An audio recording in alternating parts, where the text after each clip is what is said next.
Hey guys, that's Vibes here, and today we'll be going on with lesson 3 for my Python course.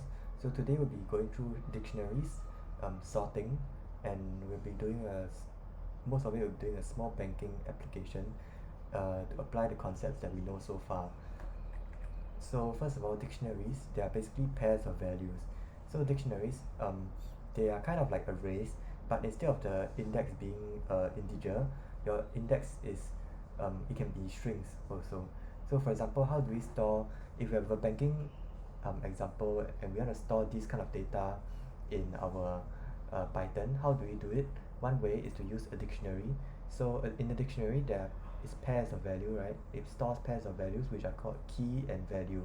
So the key is kind of like the index, and so if you want to define the dictionary, you write the dictionary name equals to, and for arrays you use square brackets, right? um, but in dictionaries you must use this curly bracket to denote it. So then you separate your key value pairs with commas.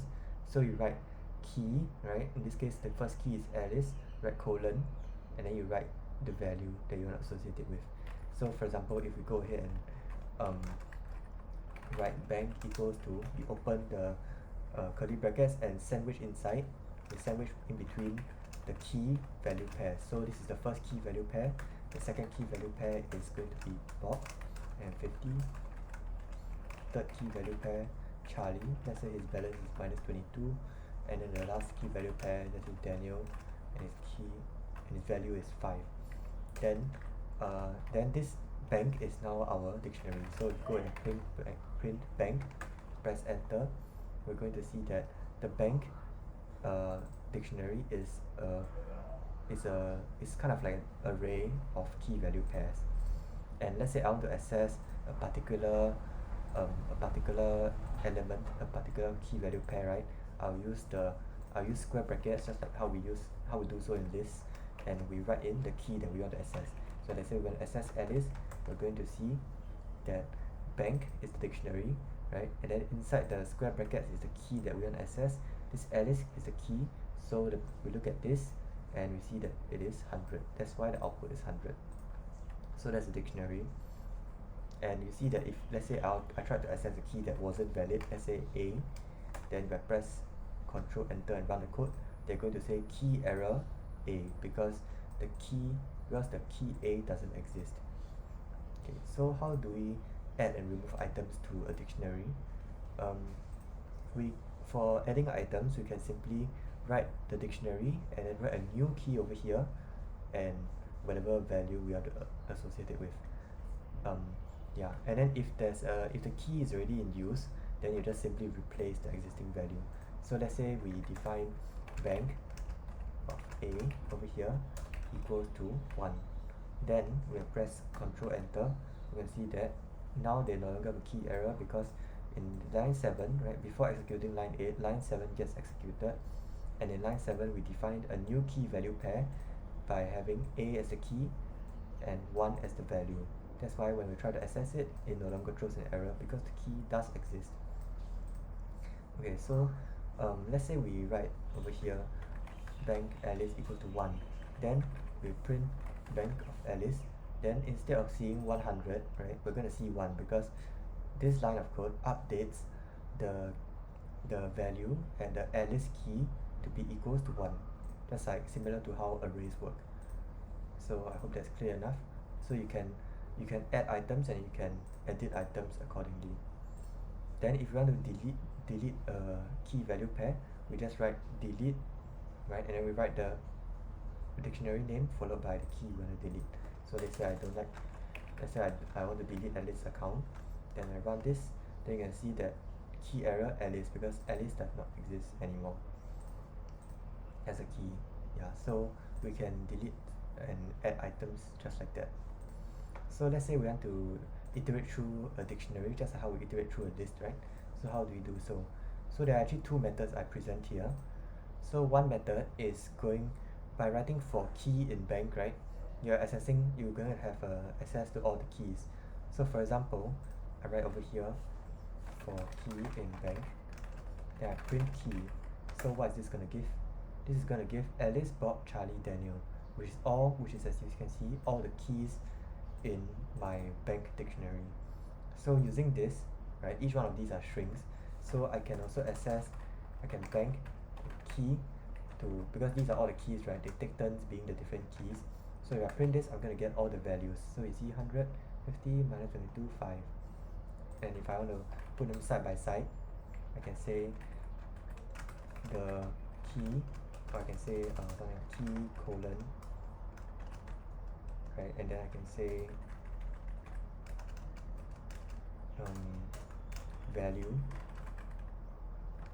So I have a comma here, and then I have a value colon, and then like this. So you can see that if I press enter, then I see key Alice value 100, which is the bank of Alice. So that's how you iterate through a dictionary. Alternatively, you can use the bank.items. So I'm going to print bank.items, right? So this is a this .items function is a function within the bank object, right? Actually, object is something called object-oriented programming, which is a bit more advanced. We will cover that perhaps another time. But anyway, this .items allows you to access the key value pairs. You see, it returns this thing. How do we access it? So this thing allows us to, for I in, so we can do this, right? And we print I, then we're going to get, we press enter, we're going to get all these key value pairs. So now you see this round brackets. What is this actually? This is actually a tuple. So I haven't talked about tuples yet, but basically tuples are kind of like lists, right? Kind of like lists, but they cannot change. So they are called immutable objects. So if I tried something like, I can access them using indexing, right? So I can do I 0, that will get me all the first elements, which is all the keys, or I can do I1, which will give me all the key value pairs, right? But if I try to edit it, so if I try to say I of 0 equals to pi, if I try to edit it, they're going to give me an error saying the tuple object does not support item assignment, because by assigning by reassigning something to a tuple, you are changing it, and Python doesn't allow that to happen. So they are tuples are immutable objects, and they behave just like lists. So that's just a subtlety, but if you want to just access the items, you can just do for I in bank items, and then print I0 and I1 to access your key value pairs. Okay, so that is iterating through a dictionary. There are two ways I presented. You can also sort dictionaries. So for example, I can write print sorted bank.items. If I do this, then what we're going to see, oh, okay, I forgot to put this round brackets over here. Okay, so if I see this, then I'm going to see, I'm actually going to see an array, right? An array of tuples. So I can actually iterate through this. So because it's you see the square brackets indicates an array, right? And each element of the array is a tuple. So I can actually iterate through this. So for I in sorted, print I, and I'm going to see all the tuples like that. Yeah, but let's say I wanted to sort them according to, so this is sorting by the key, right? Because you see that it sorts by the names, the alphabetical order names. So if I put this like this, then I print bank dot items,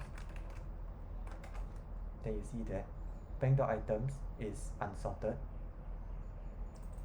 So I do for I in bank dot items, print I unsorted, print sorted. So the first set of code over here, 7, 8, 9, is printing the bank.items unsorted, whereas the 10, 11, 12 code is printing the bank items sorted. And you see that they're going to sort it by the unsorted ones just goes by Bob, Alice, Charlie, Daniel, by whatever order we define it as. Whereas the sorted one sorts it by the key in alphabetical order. So that's sorting by the key. But what if, let's say, we're not interested in sorting by the key, by the names? Let's say we want to sort it by the value in their account. Then we can sort by value by adding something behind. So in this sorted function, right, we see the round brackets. These two round brackets, they are matching pair. So after bank.items, we pass in a second parameter, and the second parameter is actually a sorting function. So for now, it might seem like we are writing some weird magical stuff that makes it work, but just note that you just need to write this thing, key equals to lambda x colon x1. So basically this tells you that this lambda is actually it's actually a function, and it tells you that if I take in a tuple, I want to return the second item of a tuple, which is the values over here.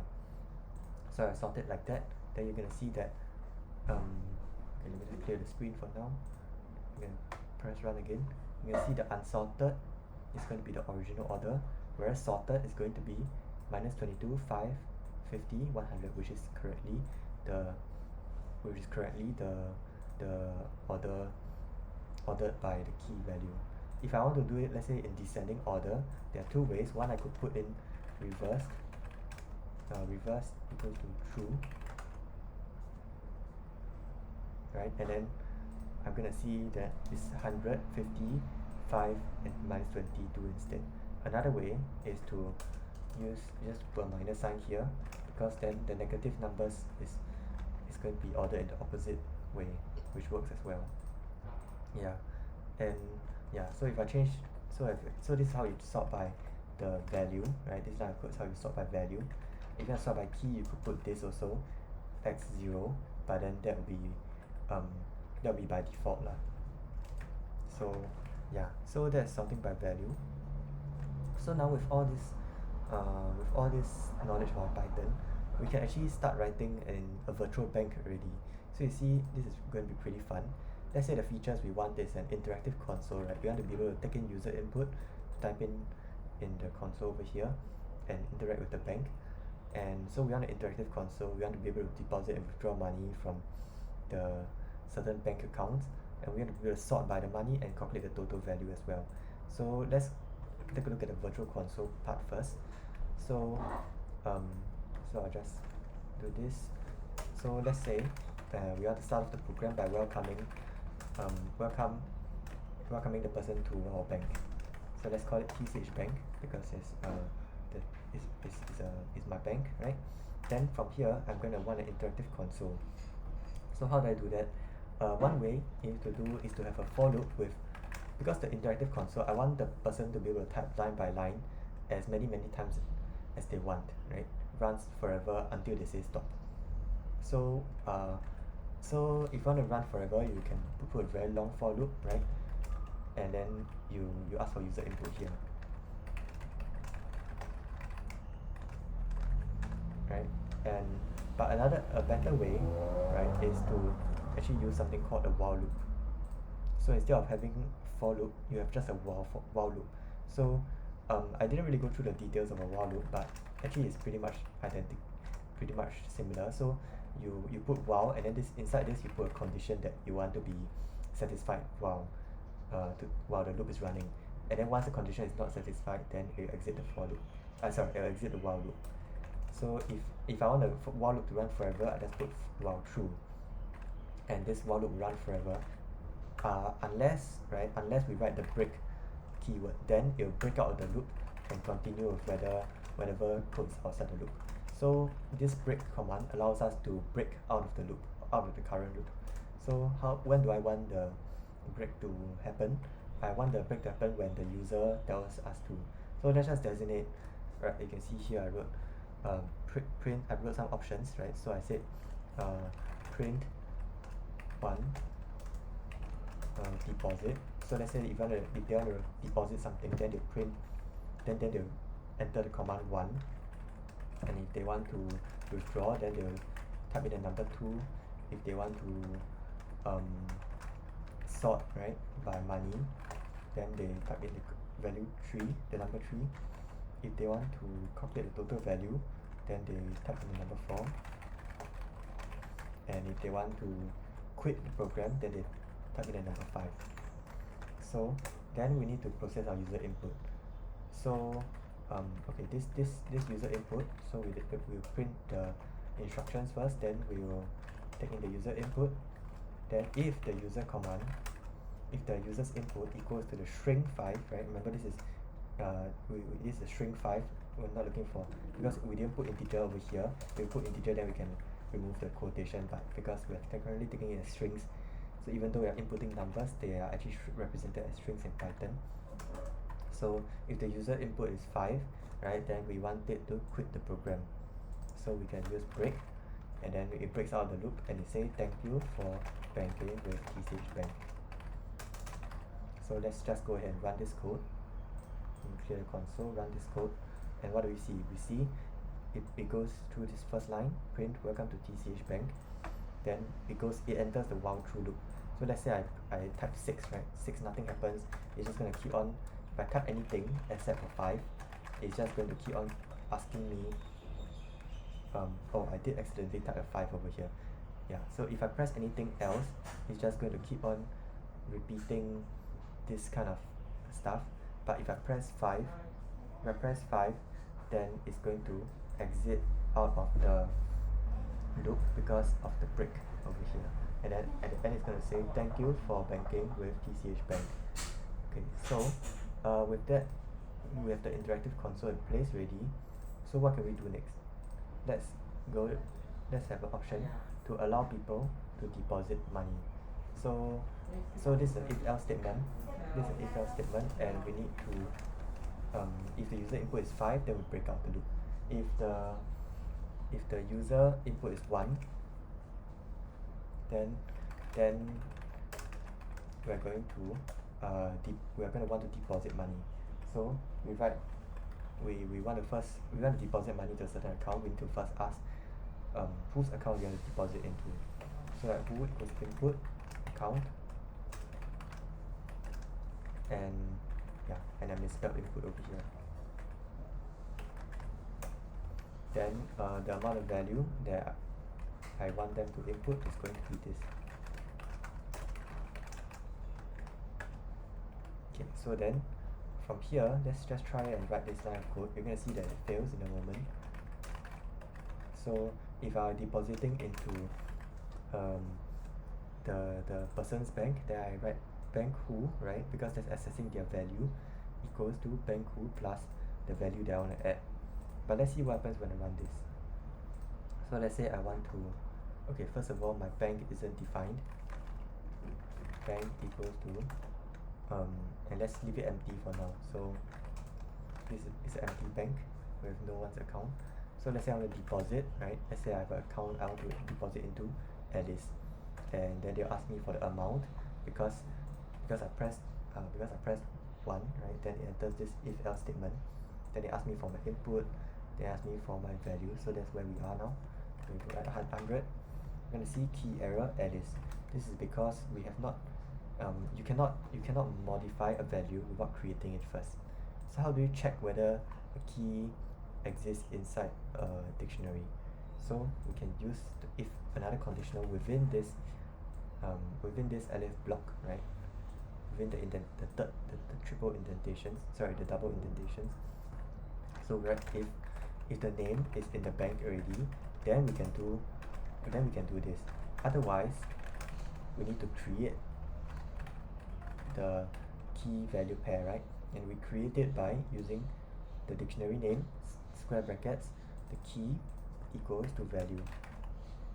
So what this 4 lines of code does is it says, okay, so I have the person I want to deposit the money. The person's name is stored in the variable who, and the value that I want to deposit is in the variable value, right? And so if the name is already in the bank, then it's simply updating the person's balance by increasing it by an amount value. Otherwise, I create a new account, create a new key value pair, right? Kind of like creating a new account for the guy with the value of the whatever amount that we want to deposit. So that's what we're doing here, and we see that if we run this code, then we press 1, right? Press enter, is their source for our account, the TCH. Then the amount that we want to input, 100. Then we see that there's no error thrown. So it has successfully deposited some money. Okay, so maybe we want some, you see right now we don't really know any feedback. Once you press 100, press enter, there's no indication of what has gone, what has happened. So perhaps we want some sort of feedback. So okay, right, so after doing this, right, after doing this computation, we can write print balance of the name is, and then we access the balance like that. So we go ahead and run the code. Then we write press 1, we account is TCH 100, and we see that after pressing 100, a lot of lines was spit out, but the first line that was spit out is balance of TCH is 100. Then after that, after this line, then we return back to the end, the start of the while loop, right? Yeah, and then you see at any point in time, if we press 5, then you quit the while loop, right? You'll break out the while loop, this entire block of code. You break out of this entire block of code from line 3 to line 19, and exit the while loop, right? To start running the code without the indentation. So that is how it works. Yeah, and we see that if we make 2 deposits, then it's going to work accordingly as well. So let's say let's deposit to TCH with value 100, then we're gonna deposit again TCH value, let's say 100 again. You see they're gonna update the balance of us successfully. Okay, so that is, we have written the function to handle deposits. So let's do the same thing for withdrawals. So we need another elif, right?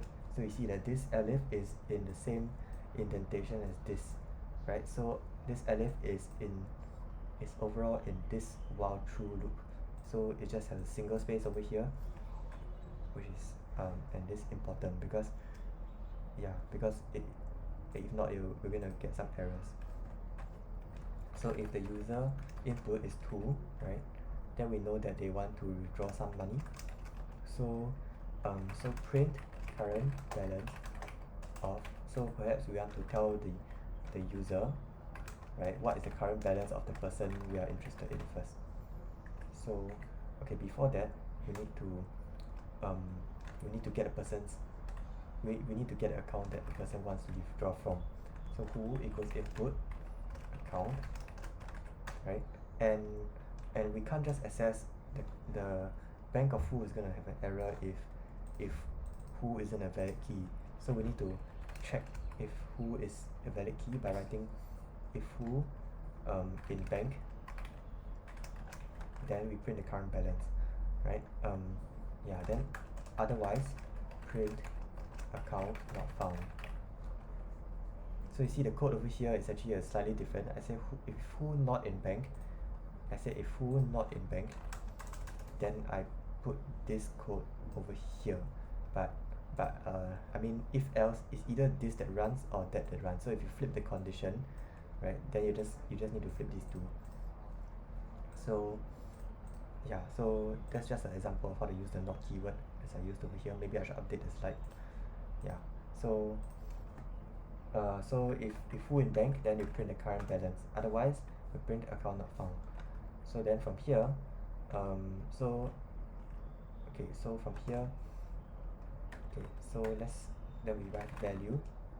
So after we print the current balance of this person is whatever value, then we ask for how much they want to withdraw, amount to withdraw, right?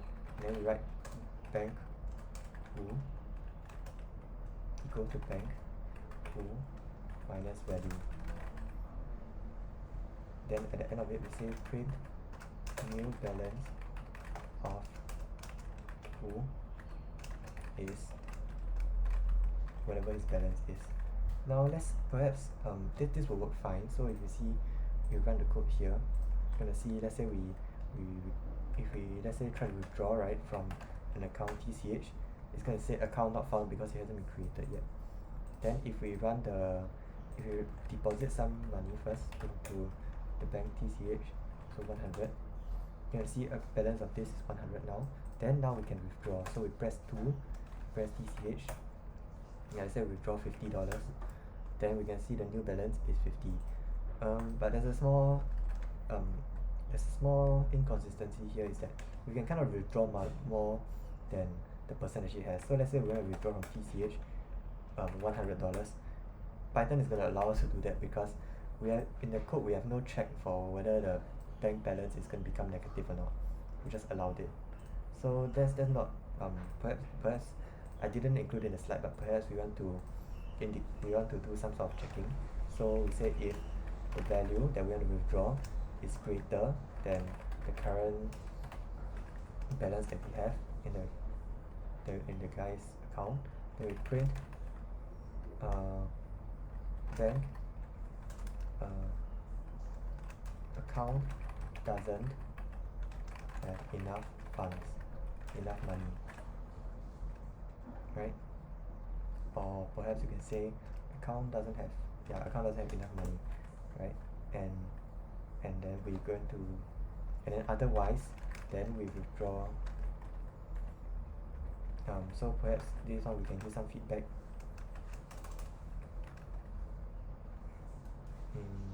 It only has value, no sorry, it only has bank pool, and otherwise we're gonna withdraw, right? And then we print the new balance. So now if we press 5 and quit the previous program, then we press run, then let's say we deposit $100 into TCH, then we withdraw, right? TCH from TCH, okay, it tells our current balance.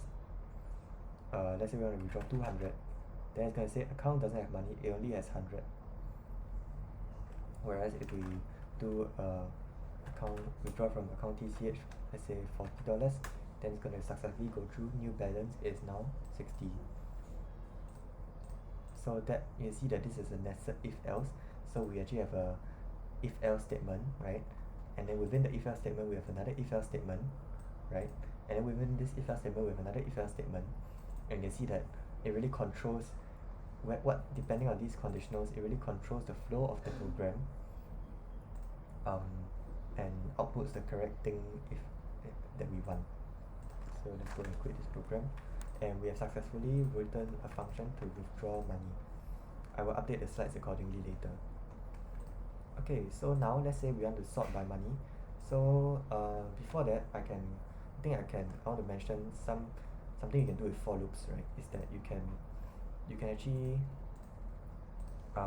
actually iterate through a list by just writing for I in, and then you put the list over here. So you do this code, you're gonna see this output.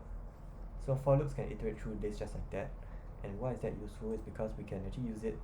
It's useful for writing this. If you want to print all the balances, right? So we write let's just write elif user. If the user input is 3, right, then we know by the menu we defined that we want to sort by the money. So let's say we want to sort it in ascending order. So we write for I in, and then here is where we sort it.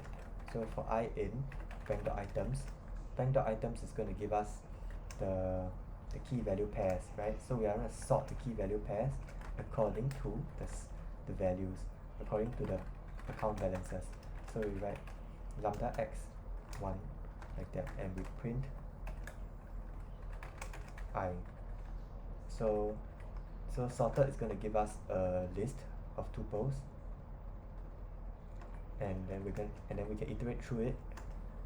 We can iterate through the list using the for loop, and we're going to print each one of them. So let's just say, okay, over here I define bank to have some sort of balances already, so that I don't have to enter it one by one, because that's going to be quite time consuming.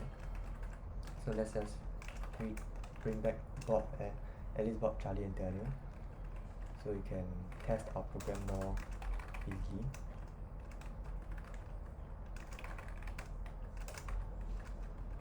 Okay, so that's our 4 accounts, and we run this. You can just press 3.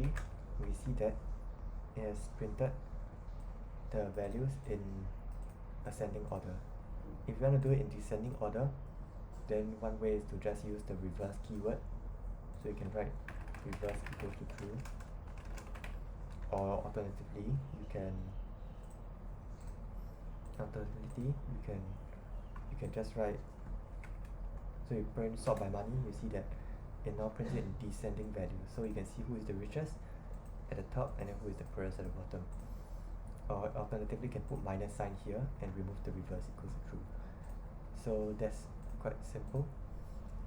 So lastly, let's implement a function to calculate the total sum of all the money in all accounts.